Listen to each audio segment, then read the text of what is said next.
happened at about 1:15 this afternoon between Junction 3 Swords and Junction 4 Donabate on the northbound side of the road.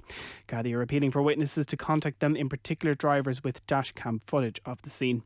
That's it for now. It's 7:02. News Talk Weather. Thanks to the AA. For great value van insurance, go online to theaa.ie.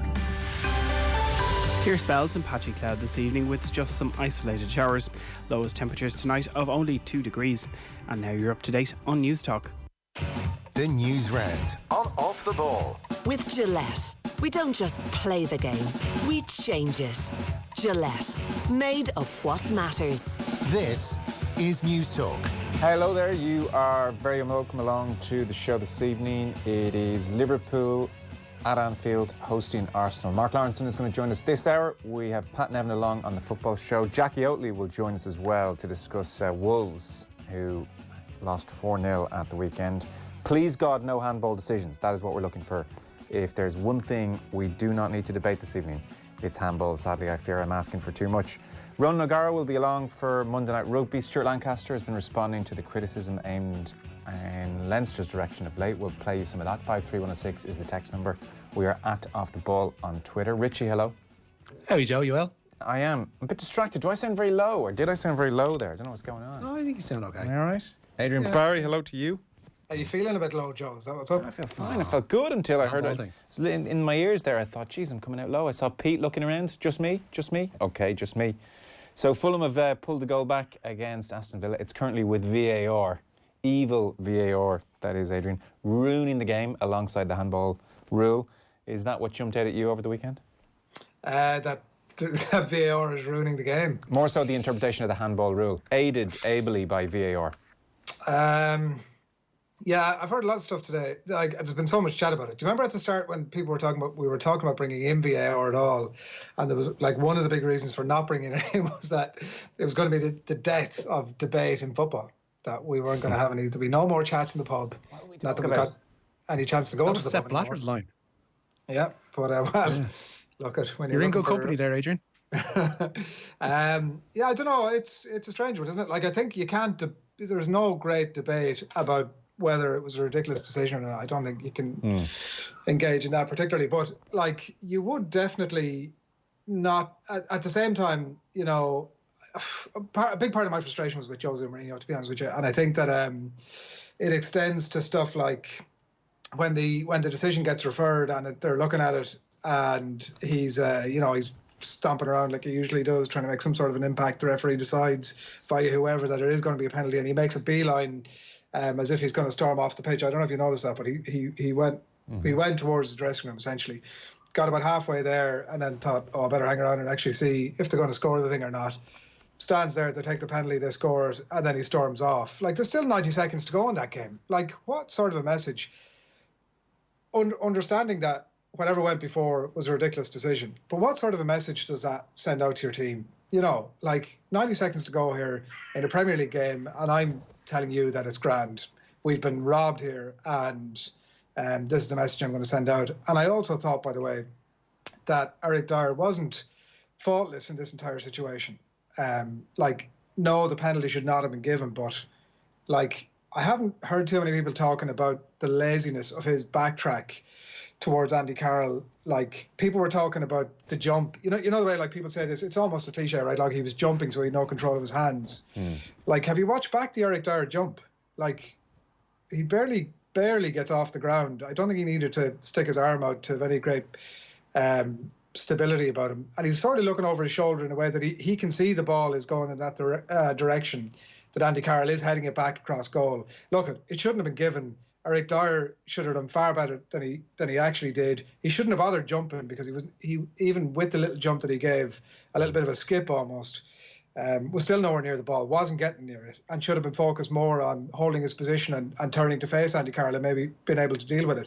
And for my money, I think that Mourinho should not have stormed off the pitch like he did. It sent out a bad message, and B, should be ripping Eric Dyer a new one for his shocking defending. Richie, the general interpretation of what's going on here is that this rule was introduced last year. It was used in La Liga and Serie A last year, but not in the Premier League, and now the Premier League have adopted it. effectively it refers to the body being unnaturally bigger, and it doesn't make any allowance for the ball ricocheting against the arm or proximity to the ball or the speed at which the ball is travelling. In effect, it's taken all interpretation away from the referees. If the ball hits your hand, you're goosed. And the problem now, allied to VAR, is that pretty much every incident is caught, so the referee has to come over and look at even the most innocuous ones. And if it's ball against arm, we have all hell breaking loose. And then the hysteria, like Jamie Carragher leading the charge and Jermaine Genius on BBC's Match of the Day last night was, talking about, you've got to take our game back here, Take our game back, Joe. Get it done. It was that close to saying Brexit means back Brexit. off Brussels. He was almost telling Brussels where to go, or Geneva in this case. Or where is the UEFA headquarters? Geneva? Neon. Yes. So that's where we are. I'm presuming, but who knows? They will allow referees a degree more level of interpretation over the coming weeks, or maybe not. I saw Mark Clattenburg was saying they can't because these teams are playing in European competition as well. Well, like they had this rule in Europe last year essentially because they didn't want to bring it in the Premier League because they felt that bringing in VAR and the new handball interpretation would be too much for the humble English game to swallow in one big mouthful. So they've decided to stagger it. They brought it in this year, and now it's creating havoc after 3 rounds of games. But also, they can't change the rule mid-season. Because what you'll have then is your likes of Jose Mourinho will be walking off mid-season, never mind mid-game, because they've changed the rules that teams have played by. Like, you can't have the handball being given for what happened to Joel Ward, say, on Saturday, and then a similar situation not having a handball down the line because of an interpretation of the rule, never mind what may have been seen, because then you've got teams with an unfair playing field, and you could have teams, will go to worst case scenario, not qualifying for the Champions League or getting relegated or missing out on a championship, and basically because the handball rule changed 2-3 games in. No, it's a fair point. It's definitely going to be harder for the referees to phase this out because of VAR. Previously, if all this was happening, they could almost see a kind of handball that was 50-50. We've all played football. We all, accidental. I'll let it go. It's, we'll move on. But now VAR is going to force them to come over to the screen, potentially look at it, and then go against the rule. That's going to be much more difficult for them to do. Yeah. With that, like, we've talked about them taking away the element of whether or not a handball was intentional and having to guess that or not. Yeah. What they're going to have to reduce it down to is essentially guess whether, and this is probably the way to go about it, is to guess whether they've intentionally made their body or their body frame or their silhouette, whatever they're calling it, bigger. In the case of, again, I come to the Joel Ward one, like, there's no way that he was intentionally having his hand out there. The ball came at him so fast that there wouldn't even be the thought process in mind to do that. Yeah. But it's a case of, if you have your hand out, as you know yourself, like, you're trying to make yourself balance. Yeah. So he just would have thrown out his paw just instinctively. But let's take that one then. So the line is unnaturally bigger. Yeah. You could make an argument that Eric Dyer made himself ever so slightly unnaturally bigger with the way he threw his hands up. There are different ways to throw your hands up in the air. Now, he didn't see where the ball was coming. I don't think he did it deliberately. How could he have predicted, how all that was going to unfold? But you could see a referee looking at Dyer saying, well, there's an argument he's unnaturally bigger there. Yeah, hand in the air, you could actually, I don't think there's much question about it. Like, if you're properly altering your silhouette, but you can't necessarily, in the case of, say, a Ward or somebody who's backing off back into their own box, you can't crouch down and keep your arms by your side, because you've played football for God knows how many years and you've gone about it the one way. I'm not asking people that they completely change their habits of a lifetime, but if you're crouching down, your arms immediately go out a little bit when you're a footballer and you're defending. You're trying to maybe guess which way a winger is going to go. If you're a fullback, if you're Seamus Coleman, trying to judge if somebody's going to cut inside you or head down towards the byline, like, you're going to have your arm out there, and it's not through trying to handle the ball. And most cases, it won't actually result in the ball hitting you at all. But you can't have a situation whereby somebody like a Ward has his hand out there and gets penalised for it, because there's no intention there whatsoever in any way, shape or form. Yeah, that one was crazy. This is progress for you, Adrian. Look, I don't know. There's great debate about it, obviously, but the Dyer one, like, even if you went down that route of giving a little bit more, is that what we're saying? Like, a little bit more leeway to the referee. Yeah, fair enough. Even if you did that, like, I think at that point, like Richie says, you are guessing, because you could say he unnaturally swung his arm out a little bit, knowing roughly where the ball was going to go. So there's never, I suppose, the one thing we've learned over the last few months in relation to this thing is that, like, we thought that this was going to do away with the grey areas. They'll probably be, the evidence now is that they're always going to be there. It'll always be down to some level of interpretation, and the game is always going to be morally corrupt, Joe. The game, see, the problem is the game has always had grey areas, not especially when it came to handball, you know, and VAR is now making that very, very tricky because there's now no grey area over whether or not a handball took place, and so we're looking for definitives. We're looking, because Kenny Cunningham was on yesterday, and I was saying, I was making the argument yesterday to Kenny Cunningham. There was a time when we all played, and if a handball happened, the person who handballed it, you know, even kids on the green, we'd go accidental, and most of us around would have a feel for, yeah, that probably kind of was accidental, and we just got on with it. Yeah. and now that ship has sailed, and it's getting very tricky. I mean, I think they're going to have to give discretion back to the referees, because handballs like that, who cares about Spurs Newcastle, frankly? But hey, imagine we're playing Slovakia in a couple of weeks' time, and a penalty decision like that. So, you know, we can mock Jamie Carragher losing his mind and, you know, football Twitter, it's a disgrace. But for a second, put ourselves in the position of Ireland against Slovakia, and that happens. We will lose our minds. A crucial World Cup qualifier, Joe, where there's a questionable handball. Is that what you're Can saying? you imagine what that would be like? I can't even. I can't believe you've actually invoked this early Helen Lovejoy's "Won't Somebody Please Think of the Children" who are playing out in the green. You know, Joe, that's a new record even for you. I'm making the point that even kids have a feel for interpretation and discretion. No, I get you, and that's the thing. Like, but ultimately, what IFAB, who brought in this law, and what PGMOL, who are trying to implement it in the Premier League, what they want to do is take away that element of discretion and take away the grey areas, and they want a binary case of handball or not. And I think, like, ultimately, I think it's going to even itself out, and this isn't a conversation we're going to be having further down the line. In 6-7 weeks' time, there'll be other and bigger fish to fry, etc. But for the moment, it's just the teething problems of trying to get this handball rule into the Premier League. But how does it resolve itself? Last point on this, because I know this is pretty tiresome for some people, you know. But how does it resolve itself then, Richie, if VAR means that every handball will be seen? You know, there was a time when a referee could kind of, oh, was that, you know, the Dyer thing handball? I'll just pretend I didn't see it because I don't think it was intentional, and we all move on. So if now VAR 1 makes sure that every handball is seen and examined, and secondly, the rule is unequivocal that there's basically no room for interpretation here. Handball is handball, it's a penalty. I'm not sure how it resolves itself, actually. Yeah, you're going to have to get to the situation that we mentioned before, where you offer that tiny bit of discretion to referees and that bit of leeway, and maybe don't rely on, you know, minutiae of frames for defining a handball and having everything in slow motion. If handballs looked at in real time will probably be better judged than the ones that are, you know, played back frame by frame, because frame by frame is going to make anybody look guilty in that instance. If you look at it in real time, if you actually use a bit of common sense, there's a way of interpreting this law and using this law without really getting anybody's backs up. Brian and Kildare, lads, if you throw your arms up in the air and wave them around like you just don't care, then it's a penalty. Otherwise, play away. So was Dyer waving his hands around like he just didn't care? Well, you see, now look at here again. You start looking at that. I've looked at, just before I came on here, rewatched it about 10 times just to get some sort of clarity on what was happening. And yeah, you could argue that either way. You could say he unnaturally put his hand in the air. You could easily make that argument. Or you could say, you could make the counter case that he was trying to get some sort of purchase in this jump. So there isn't any. You can't look at that and say, you can make the argument either way. What would you have done if you were over at the VAR screen as the referee? Well, knowing the rules inside out like I do, Joe. I don't know, because like I think the context of this game as well is everybody saying, oh, Tottenham were all over Newcastle, right? Like this wouldn't have been a great debate if it ended up in 4-1. But it obviously swung the result of the game. Yeah. So at that point you're saying, you're bringing things into it like, well, Tottenham are hammering Newcastle here. This is totally unfair if they get the penalty. I think that's an element of people's response to it as well. Probably is, but unnaturally bigger. You're jogging over.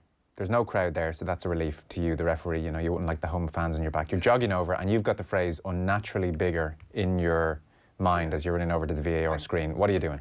I think like I came to the start, I'd be thinking to myself, all right, Dyer, what is he doing here? But at the same time, this is not a penalty.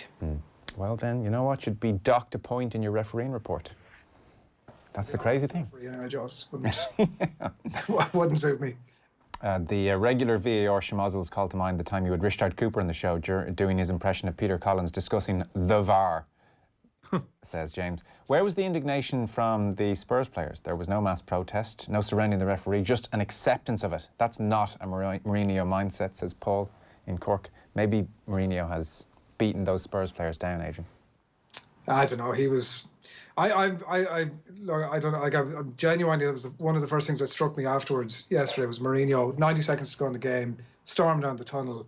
You are the manager of this club. Like, this is a club who purport to be Champions League contenders, if not more. And you're storming down the tunnel to make it. He's like a child. Like, honestly, he's done that so many times before. He's like both in winning and losing. Like, I remember there was Chelsea games where he shook everybody's hand and toddled off down the tunnel at Stamford Bridge, essentially because the match was won and he didn't give a toss anymore. But again, he's done it before whereby somebody's given away a penalty just before half time. I remember Manchester United when he was in charge there. He definitely stormed down the tunnel, I think, early at the break, and he did it as well.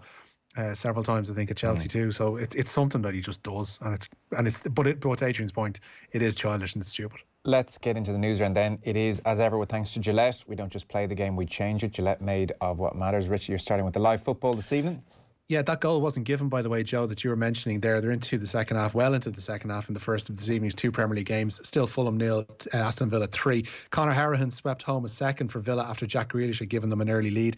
Just 2 minutes into the second half, Hourihane provided the assist for Tyrone Mings, who made it 3-0. At 8, 100% record will bite the dust with champions Liverpool playing host to Arsenal. The teams are in for this one. Alisson has passed the fitness test, starts in goal for Liverpool this evening. Trent Alexander-Arnold, the returning Joe Gomez, Virgil van Dijk and Andy Robertson are their back four. In midfield, it's Fabinho, Gini Wijnaldum and Naby Keita, with the familiar front three of Sadio Mane, Mo Salah and Roberto Firmino. 3-4-1-2 for Arsenal. Bernd Leno is in goal. Rob Holding, David Luiz and the fit again Kieran Tierney are their back three. Hector Bellerin and Ainsley Maitland-Niles provide the width either side of Mohamed El Neni and Granit Xhaka. And Willian is in behind Alexandre Lacazette and Pierre-Emerick Aubameyang. Having been unbeaten against Arsenal in nearly 5 years, Liverpool have now lost their last two outings to Mikel Arteta's side, and Jurgen Klopp was asked if that record will give Arsenal extra confidence tonight. Results give confidence, obviously, that's possible, of course, but analysis there for that you judge a game in the right way, and it's not that Arsenal smashed us or whatever, and we had absolutely no chance in these games. So they know that it's a different game. We know that it's a different game. So the last result, in this case, it's not too long ago, is one information, not and the last game is one information and not the only information. And so we, could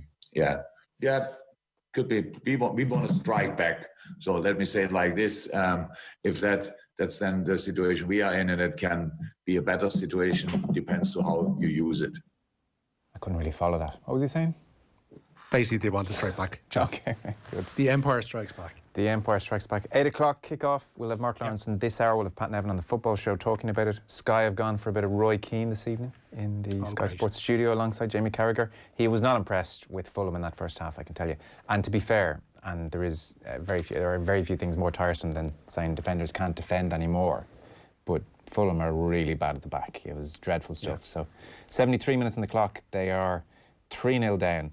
John in Inchicore wonders, are you going to get to a stage where you see a hockey-style game where players purposely play the ball off another player's hand to get, or foot to get a penalty corner, obviously in this instance a hand? That was a fear, that was a concern. I remember the Spurs-Liverpool, wasn't it the Champions League final where there was suspicions Mane had deliberately flicked the ball off a Spurs hand? Is that jogging anyone's memory? That's right, yeah.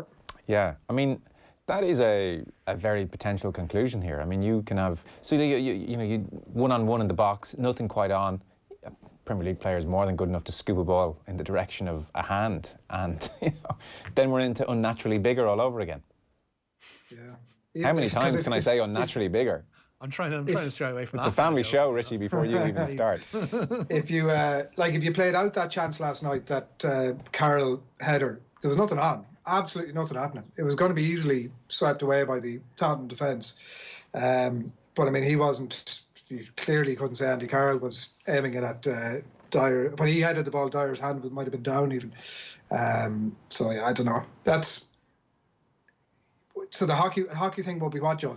It would be more, you could imagine, say, I'm looking at Jack Grealish here in front of me, so say Jack Grealish gets the ball edge of the penalty area and he's got a defender, it's a one-on-one situation and the defender's kind of backtracking, they're in the penalty area and Jack Grealish feels there's nothing on, he's about 2-3 feet away from the defender and he quickly scoops the ball or hits the ball against the defender's hand. Suddenly, handball and, defender, yes, he had his hands out because he's looking for balance, but equally he could have had them closer to his body. Will some referees give that as a handball? I mean, if that happens, if the intentional flicking of a ball against a hand starts happening, then they're going to have to change the entire rule because we're goosed. But that is potentially possible. Potentially possible. Is there enough discretion there for the referee now to go, no, that's... You're playing for that?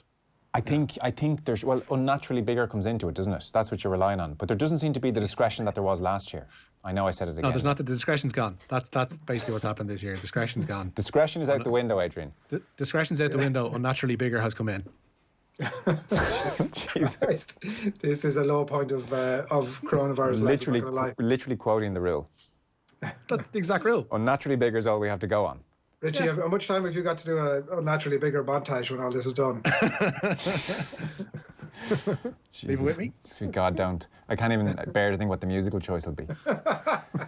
So, Stuart Lancaster speaking today, new season getting underway. News on Tadhg Furlong for starters. Yeah, it's not great. Tadhg Furlong has emerged as an injury concern for Ireland's resumption of the Six Nations. The Leinster prop didn't feature in the remainder of his province's final Pro 14 and Heineken Champions Cup games after struggling with a back injury. Leinster confirmed today that Furlong has now picked up a calf problem, which will sideline him for what they're calling a number of weeks. And Ireland's Six Nations campaign resumes against Italy on the 24th of October. And Leinster senior coach Lancaster tried to play down concerns over Furlong today. You know, we want to get him up and running so that he gets some game time before the international programme starts. So it is disappointing. I don't think it's major, and I don't think anyone's sat here thinking that he's not going to be right for the end of October. But clearly, you know, he wants to play himself. He wants to get some game time, and he wants to get up and running. So yeah, disappointing. But you know, it's not like it's a long-term injury. Okay, well, Ireland-Italy 24th, and then it's really the France game in Paris the week after you're thinking about, so maybe he's got a chance there if we're talking end of October. Conor Heron's just been substituted for Aston Villa. They're 3-0 up away to Fulham, 76 minutes on the clock. He scored a really nice goal this evening. Where are we going next, Richie? To Roland Garros. Rafa Nadal's quest for a fourth consecutive French Open has begun with ease. This year's second seed beat Igor Gerasimov of Belarus 6-4, 6-4, 6-2. Recently crowned US Open champion Dominic Thiem progressed to round two with a straight sets victory over Marin Cilic. It was potentially a tricky first round tie for Thiem, who felt he had to up his game against another former US Open champion. I try to be 100% no matter the opponent, but maybe there is some little extra motivation or some extra percent in myself, because I know that I have to play my best tennis to beat Marin because of all the things he achieved and because he's still playing really, really good.